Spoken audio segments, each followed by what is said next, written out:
The Chicago Bears have made multiple changes to their practice squad since it was initially formed, and a couple more changes have happened within the last 48 hours. Today, I wanted to show you guys an updated look at the Bears practice squad. Let's go ahead and get right into it. Go First, the Bears. Bears have signed wide receiver John Jackson III to the practice squad. He was a receiver who played at USC with Caleb Williams and is considered his best friend.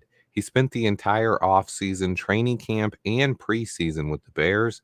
He had 2 catches for 8 yards during preseason action, 3 total targets, and then he added 1 rush for 7 yards. And he returned punts in camp as well. But an underrated point about this, I think it will be really cool to have Jackson on the sideline for games. Someone Caleb knows really well. Being able to have his best friend on the sideline should only help make him more comfortable over the next few games. But that spot was created because the Patriots signed defensive end Jamry Croma to their 53-man roster, meaning we lost Croma to the Patriots and no longer have any defensive ends on our practice squad. I doubt Croma ever develops into a double-digit sack guy or anything, but I did love his traits as a pass rusher. He's athletic and he explodes off the line of scrimmage. He was a hard worker who had an infectious personality. I wish him the best in New England and congratulations on making a 53-man roster. But here is our current 16-man practice squad featuring 8 players on offense and 8 players on defense.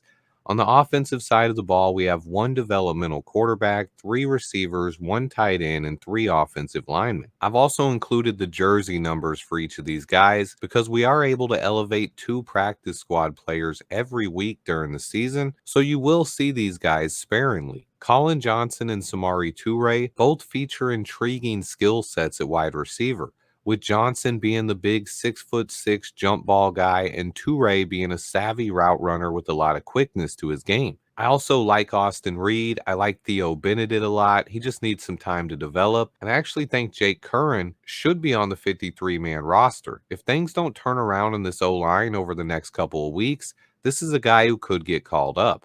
On defense, Reddy Stewart stands out to me as my favorite practice squad player left. I hope he makes it to the 53-man roster sooner rather than later. And then I've always been a fan of Tavarius Moore. I like both of our linebackers here. Baskerville is solid and Carl Jones is a big hitter. We have 3 defensive tackles, which kind of tells me we might be worried about Zach Pickens' health and the depth of our interior of this defensive line. Pickens did flash big time last week, but he only played a few reps before re-injuring his groin.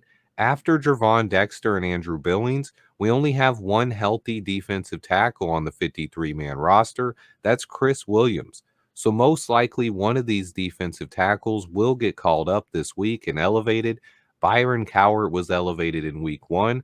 Maybe Sam Roberts gets his shot this week, or even Deshaun Mallory. But it is important to note that DeMarcus Walker has rotated inside a lot on passing downs, with Darrell Taylor coming in at defensive end. We could see a lot more of that this week as well, but hopefully Pickens can get back on the field soon. Let me know what you guys think. Just wanted to quickly update you on the practice squad. More videos on the way. Please hit that like button for me. Stay tuned, and until next time, bear down.